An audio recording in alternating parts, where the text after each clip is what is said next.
Hello everyone. Today we will have a look at a new but a short topic, sets and relations. So जैसे कि आप देख सकते हैं कि इसमें दो मेन सब टॉपिक्स हैं, एक तो सेट थियरी है and the other one is relations. From the JEE Mains point of view, set theory पर एक्सप्लिसिटली क्वेश्चंस बहुत ही कम आते हैं, कभी कभी पूछे जाते हैं. रिलेशंस पर based questions are relatively frequent but not necessarily कि हर पेपर में होगा ही. However, set theory is a very important topic conceptually because mathematics के literally every topic every branch में यूज होता है. सेट थियरी के कॉन्सेप्ट्स यूज होते हैं, इसके रिजल्ट्स यूज होते हैं. या so first we will have a look at set theory and then we will move on to relations. Now before I start with the definitions and जो भी associated terms है, let me explain कि why set theory is important. Let us see कि हम इसे कहाँ कहाँ use कर चुके हैं and कहाँ यूज करेंगे. Yep. So let's have a look at some of the applications या फिर some of the concepts जहाँ पर हम already sets यूज कर चुके हैं. आप लोगों ने intervals तो बहुत यूज किया होगा वेवी कर्व मेथड में, while solving inequalities, while writing the domain of functions. तो ये intervals क्या है? ये basically set है basically. Yeah, it's a set of some real numbers. Then functions का आप लोगों ने concept देखा है. When we say that we have a function from A to B, तो ये A and B है क्या? Of course, they are domain and codomain, but they are actually set. They are set of numbers. Then PNC में तो आप लोगों ने काफी देखा होगा. प्रिंसिपल ऑफ इंक्लूजन एक्सक्लूजन आप लोगों ने पढ़ा होगा. वो बेसिकली है क्या? वो है सेट थियरी का ही रिजल्ट है. एंड इसी के हेल्प से we had derived derangement and other related फॉर्मूले. Now in a while we will see कि हाउ सेट थियरी के हेल्प से we can solve some of the very practical problems also. कुछ और एप्लीकेशंस भी देखते हैं. आगे चलकर प्रोबेबिलिटी में we are going to use set theory a lot. So it's very important that you understand the concepts here. Linear algebra is basically branch of mathematics which deals with matrices and all. So set theory का जो application है linear algebra में, इस level पर तो हमें नहीं पता चलेगा at 11th 12th, but आगे चलकर higher mathematics में काफी यूज होता है. The next important thing is set theoretic approach to numbers. Now set जो है surprisingly या interestingly, it is considered to be as fundamental a concept as numbers because present day mathematics में numbers को भी हम set के terms में represent कर सकते हैं. जैसे कि to give you a example, a rough example, consider an irrational number root 2. Now root 2 को क्या है कि हम rational numbers के help से approximate कर सकते हैं. तो we can consider root 2 as a sequence of rational numbers which are getting closer and closer to root 2. तो उसके लिए हम एक set of rational numbers consider कर सकते हैं. जैसे for example 1, then 1.4, then 1.414 and so on. या सो इसलिए सेट जो है वो भी काफी फंडामेंटल कॉन्सेप्ट है, although this particular approach is used in higher mathematics again. So it was initially developed by the German mathematicians George Cantor and Richard Dedekind in around 1870. So next we come to the basic definition ki what exactly is a set. See, mathematics mein many of the times we are not dealing with a single object as such, but we are dealing with a collection of objects, yeah, a group of objects. तो set जो है put very simply is basically a collection of objects. यही definition है. So it is a well defined collection of objects. ये जो well defined term है, इसका क्या importance है, what does it mean, this we will see in a short while. पहले कुछ examples देख लेते हैं. So we can have a set of odd natural numbers, set of triangles. In general, we can have a set of geometric objects. It is not necessary that we must have a set of some mathematical objects only. We can have a set of people, for example. Let us say a set of students in a particular batch. Yeah. Okay. Let us consider these examples. A collection of best batsmen in the world, a collection of intelligent students of a class. Now यहाँ पर ये जो adjective है best या intelligent, इसके लिए कोई well defined criteria नहीं है. इसका जो क्राइटेरिया है depends from person to person. So ये जो कलेक्शन है this is not well defined. Well defined का मतलब है कि जो हम क्राइटेरिया रख रहे हैं that is properly defined, and there is a standard convention to define that.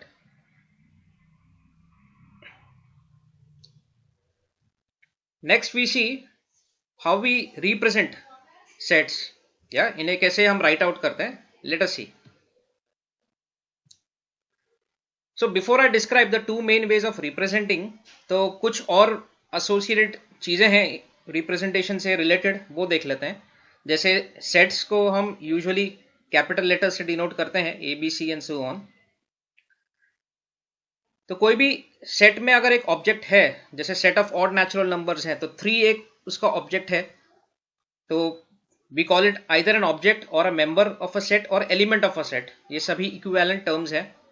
तो जैसे 3 जो है उस अगर सेट ए में लाई करता है तो वी राइट इट एज 3 और rather a belongs to A. अगर कोई एलिमेंट नहीं लाई करता है तो this is how we express it. तो ये बिलोंग्स टू का सिंबल है. एंड एलिमेंट्स जो है of a set they are enclosed within curly braces. So there are two main ways of representing a set. एक है roster और tabular form जिसको लिस्ट मेथड भी कहते हैं. The other one is set builder form या rule method. अब ये मेथड्स हैं क्या, एक एक करके हम देखते हैं.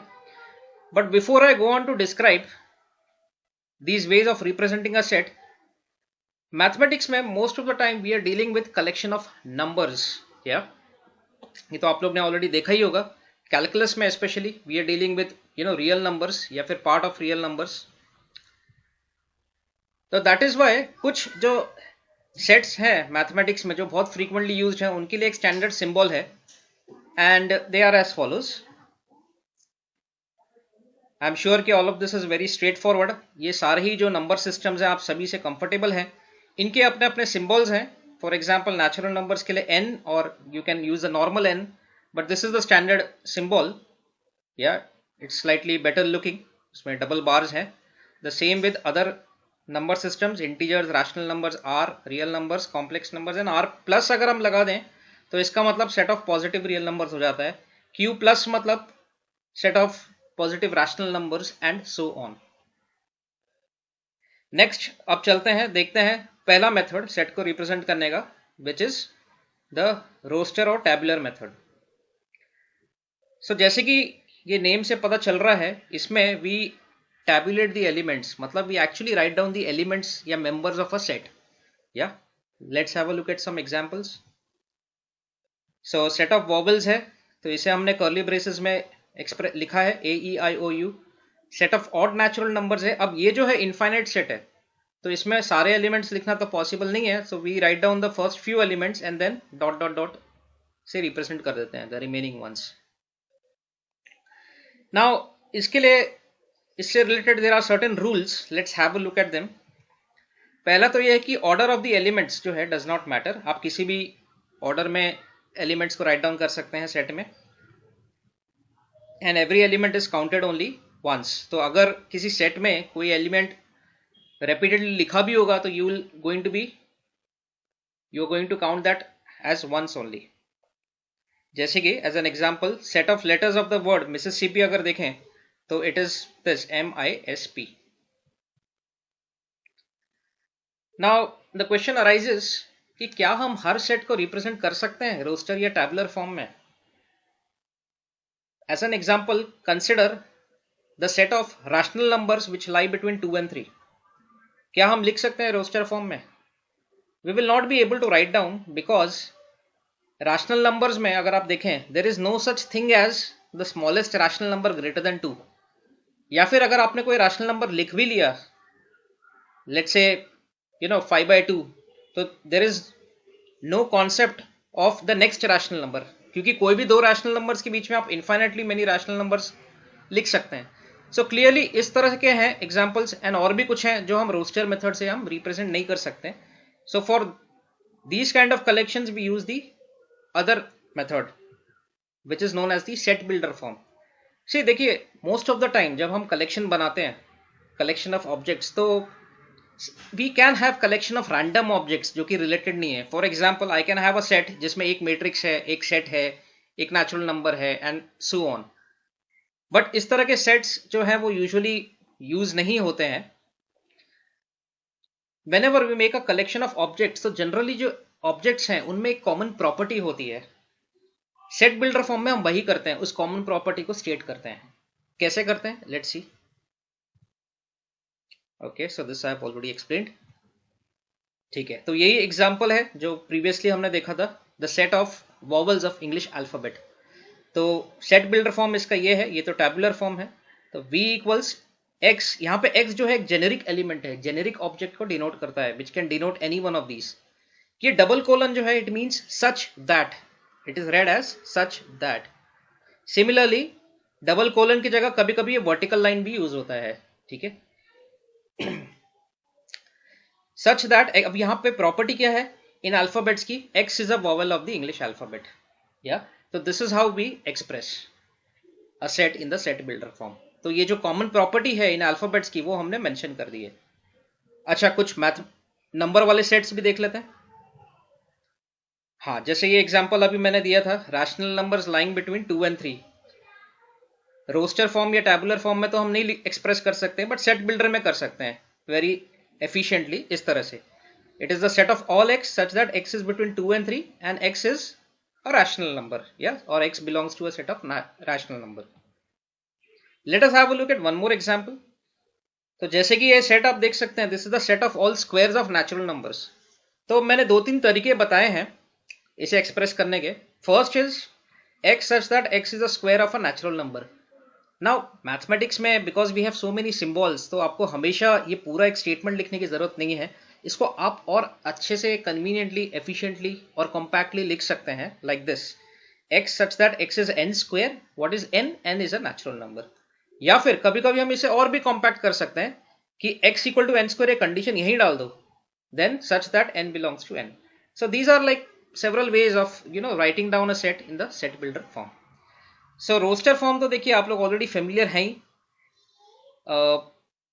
सेट बिल्डर फॉर्म से फेमिलियर होने के लिए let us have a look at some problems in which I will give you a set in the tabular form and आपको उसे एक्सप्रेस करना है सेट बिल्डर फॉर्म में. या इससे आप लोग कंफर्टेबल हो जाएंगे इस नोटेशन से. Yeah, so these are the problems. You may pause the video for a while and express the sets in the set builder form, and then we can have a look at the answers. All right, so the answers are as follows. Please note that this is one possible way of representing. थोड़े बहुत slight variations आप हो सकते हैं आपके answers में. Yeah. All right. Next, let's have a look at what are the different types of sets. See, types of sets जो है again it's very easy. ये basically based है on the number of elements जो set में है. And that is why ये जो number of elements है, it is given a special name. It is also known as cardinality of a set. Yeah.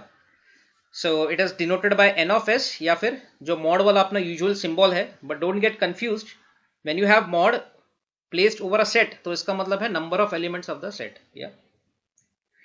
तो हम दोनों ही सिंबल्स यूज करेंगे अपने डिस्कशन में, n of s as well as mod of s. तो इस cardinality पर बेस्ड जो है सेट के क्लासिफिकेशंस हैं. ओके, सबसे पहले तो आता है एम्प्टी सेट. तो एम्प्टी सेट बेसिकली एक एक्सट्रीम केस है सेट का जिसमें actually there are no elements at all. Then why is it needed? Well, actually it arises naturally in several situations, we will see. Yeah, so this is the notation for an empty set, curly braces जिसमें कोई elements नहीं है, या फिर 5. Now you may ask कि set builder form में अगर करना हो तो कैसे करें? See, set builder form में कोई यूनिक तरीका है नहीं empty set को रिप्रेजेंट करने का. There are many situations जहां पे हमारा रिजल्ट empty set होता है. जैसे let's have a look at these examples. अब मान लीजिए ये set S है of all real numbers such that x square plus 1 is 0. हमें पता है कि there is no real number satisfying this, तो इसका आंसर है S is an empty set, S is equal to 5. Similarly in the second example. अब ये दो terms तो I guess they are self explanatory based on the number of elements. बस finite set में एक special case आता है singleton set का, जिसमें एक ही एलिमेंट है सेट में. When there is one element, sometimes we can confuse the element with the set, but हमें ध्यान रखना है कि element अलग है, set अलग है. And this is what I made clear here. तो element belong करता है to the set, it is not the same as set. Set एक अलग concept है. Another important concept पर आते हैं associated with sets, जो कि है subsets, which informally means part of a set. So here as you can see an example, कि S is the set of all students in spectrum and A is the set of students in one particular batch. तो obviously A जो है एक part है S का, so we say that A is a subset of S. Now mathematically how do we define a subset? Finite set में तो हम इसे समझ सकते हैं, but अगर infinite subset के लिए हमें यूज करना हो तो infinite में क्या है कि सबसेट भी इनफाइनाइट हो सकता है, ओरिजिनल सेट भी इनफाइनाइट हो सकता है. So how do we define a subset, देख लेते हैं. Okay, so this is a very important definition. We say that A is a subset of B if a belongs to A implies a belongs to B. यानी कि ए का हर element अगर B में है तो ए सबसेट हो गया बी का. ऐसा हो सकता है कि बी में कोई एलिमेंट हो जो ए में ना हो, दैट इज फाइन, बट अगर ए का हर एलिमेंट बी में है तो A is a subset of B, यानी कि it's a part of B. Some other things associated with this देख लेते हैं. इस डेफिनेशन के हिसाब से every set is a subset of itself. ऐसा क्यों? Because A belongs to A का मतलब है कि A belongs to A. Every statement implies itself. अगर आपको ध्यान होगा लॉजिक से. So इसलिए हर सेट जो है अपना सबसेट होता है. Here you can see there is a slight change in the symbol. यहां पर ये था, कोई वर्टिकल कोई हॉरिजॉन्टल लाइन नहीं थी और यहां पर है. So this is something like जो greater than equal to and greater than होता है. When we say that A is a subset of B और ये symbol use करते हैं, it means that A can equal B. But here if you use this symbol, इसका मतलब A cannot equal B. But A will be a subset of B. So it is something like greater than equal to and greater than. All right. तो अगर A B का subset है, and जैसे कि मैंने कहा था कि B में ऐसा एक भी अगर एलिमेंट है जो A में नहीं है तो A को हम कहते हैं प्रॉपर सबसेट. A अगर सबसेट है तो B को हम सुपरसेट कहते हैं. A is not a subset, so this is how we denote it. And ये सबसे स्टैंडर्ड एग्जांपल है सबसेट्स का. We start with natural numbers, उसे एक्सटेंड करके हमें इंटीजर्स मिलता है, फिर उसे एक्सटेंड करके rational numbers, then real and complex and so on. Now it is a convention कि empty set is considered to be a subset of every set, each and every set.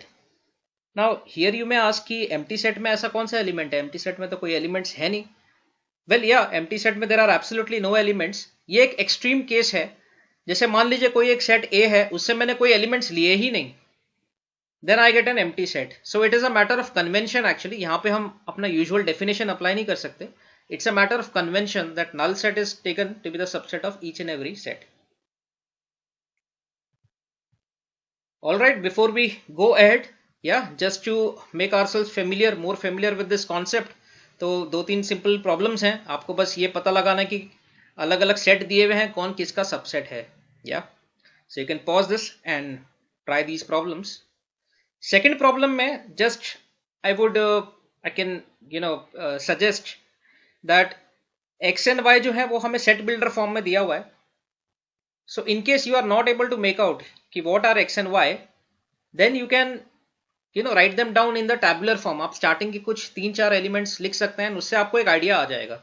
So based on this you can answer this question. All right, let's have a look at the answers then.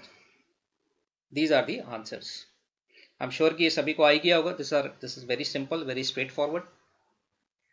आगे बढ़ते हैं. Next problem है, इसमें बस आपको ये पता लगाना है कौन से स्टेटमेंट्स इनकरेक्ट हैं and you have to find out the reason. So answers में I will only tell you which statements are incorrect and I am sure कि रीजन आपको अपने आप ही पता चल जाएगा, बिकॉज आप देख सकते हैं कि हर स्टेटमेंट से रिलेटेड कुछ उसके वेरिएंट्स हैं. तो इनमें से कुछ सही हैं, कुछ ट्रू हैं, कुछ फॉल्स हैं. सो आई एम श्योर कि once you figure out कि a particular incorrect statement, you will be able to make out कि why it is incorrect. इसके बाद भी कुछ प्रॉब्लम्स हैं तो you can always ask me. These are the incorrect statements. Okay. Now intervals जो हमने अब तक बहुत यूज किया है, इनइक्वालिटी के सॉल्यूशंस लिखने में किया है, फंक्शन के डोमेन्स लिखने में किया है, वो बेसिकली है क्या? वो एक्चुअली सबसेट्स हैं रियल नंबर्स के. क्योंकि जो हम कैलकुलस पढ़ रहे हैं या कोऑर्डिनेट ज्योमेट्री या whatever branch right now we are studying, complex को छोड़ के most of the time we are dealing with subsets of real numbers. तो ये इतना फ्रीक्वेंटली यूज होता है कि इसके लिए अलग से एक कॉन्सेप्ट या नोटेशन है. It is known as an interval. Now intervals आपको सभी को पता ही है कि क्लोज्ड इंटरवल क्या है, ओपन क्या है. So I am not going to spend much time on this, but still मैंने जो बेसिक टाइप्स हैं इंटरवल्स के वो मेंशन कर दिए हैं एंड आई एम श्योर कि this will be self explanatory. Because हर बार अगर हम इंटरवल को एज अ सेट एक्सप्रेस करना चाहें तो बड़ा लेंथी होगा इसका रिप्रेजेंटेशन. सो ये इतना फ्रीक्वेंटली यूज होता है that we have a compact representation for this. You can go through these points quickly once. Okay, next important concept पर आते हैं. Now consider this set A 1, 2.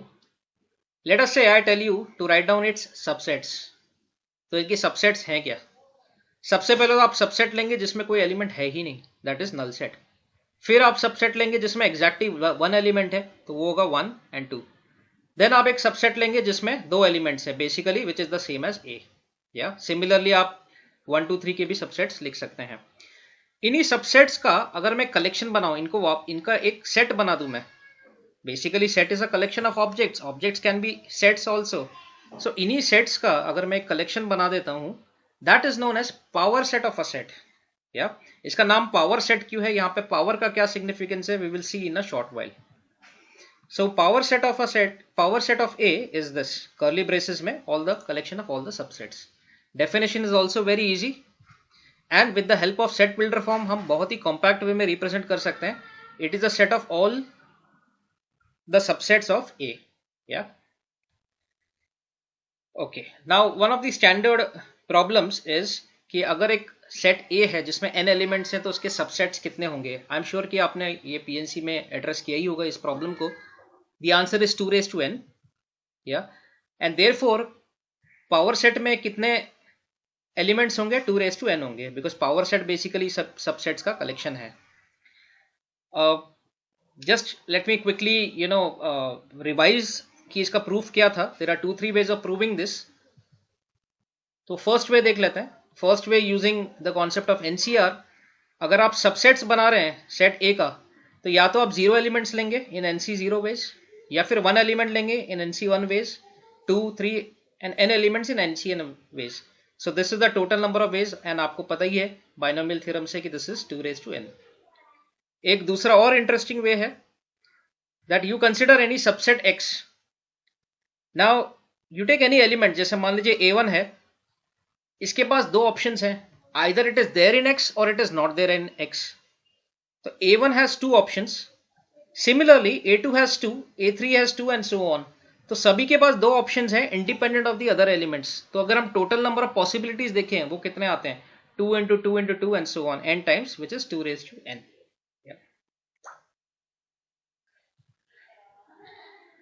Null set का power set is not a null set, इस बात को ध्यान रखना है. नल सेट में n is 0 actually. So subsets कितने आएंगे, 2 raised to 0, 1, यानी कि एक सबसेट आएगा. सो इसलिए नल सेट का जो पावर सेट है, it is this particular set and this is not an empty set by the way. Let's have a look eight some relatively easy problems on power set just to get familiar with this concept. Okay, so now we are in a position to answer कि power set में power का क्या significance है. Basically इसके number of elements क्या है, 2 to the power n है. Yeah, so because ये power का concept involved है, that is why it is known as a power set. So you may please try these problems. Pause the video here. See, third problem जो है वो दिखने में बस थोड़ा सा ट्रिकी लगता है, but it's actually a very straight forward and simple problem. आपको बस ये जो नोटेशन दिया हुआ है इसे समझना है, that's it. Then it's very easy. Alright, let's have a look at the answers. So these are the answers. आगे बढ़ते हैं. Another important concept जिसमें सबसेट्स के डेफिनेशन का रिक्वायरमेंट है या सबसेट्स के कॉन्सेप्ट का रिक्वायरमेंट है, दैट इज इक्वल सेट्स. कि हम सेट की इक्वालिटी कैसे डिफाइन करते हैं. सी इंट्यूटिवली अगर हम देखें, just to get a feel of it, अगर दो फाइनाइट सेट हैं तो हम कहेंगे कि वो इक्वल है कब, जब दोनों में सेम एलिमेंट्स हो, या राइट. लेकिन अगर इनफाइनाइट सेट्स है तो हम उनकी इक्वालिटी को किस तरह से कैरेक्टराइज करें. तो for that we have this definition, very important definition, कि two sets are equal, A is equal to B if and only if A B का सबसेट है and B A का सबसेट है. मतलब A का हर element B में होगा, B का हर एलिमेंट A में होगा. Then we say that they are equal sets. And यही डेफिनेशन यूज होता है सेट थियरी के कुछ रिजल्ट्स को प्रूव करने में. ये एग्जांपल भी आई एम श्योर कि it is self explanatory. A and B आप लिख सकते हैं and they are equal sets. Okay. सो यहाँ पर जो है 3 पेयर्स ऑफ सेट्स दिया है. You have to figure out कि कौन से पेयर्स जो है इक्वल हैं. A very simple exercise. Third वाला थोड़ा सा ट्रिकी है, इसमें ट्रिग्नोमेट्री इन्वॉल्व है. So you can first think about it and then I will discuss this. Yeah so the answers are 1 and 3. For those who did not get the third problem, आप ऐसा कर सकते हैं कि set P में through out cos theta से divide कर सकते हैं. तो उससे आपको क्या आएगा, tan थीटा -1 इज √2, यानी कि tan थीटा इज √2 + 1. वैसे तो √2 + 1 is not a standard value, but like tan 22.5 √2 - 1 होता है, एंड tan 45 इज 1, एंड 45 + 22.5 का tan √2 + 1 आएगा. That you can prove, but that's not required here. And इसे आप sin थीटा से डिवाइड कर देंगे तो आपको आएगा cot theta is √2 - 1. So basically P में सेट ऑफ ऑल थीटा है जिसके लिए tan थीटा इज 1 + √2. Q में ऑल थीटा है जिसमें cot theta is √2 - 1. So whenever tan theta is √2 + 1, cot theta is automatically √2 - 1. So that is why P and Q are equal sets. P and Q की condition जो है वो बिल्कुल same है.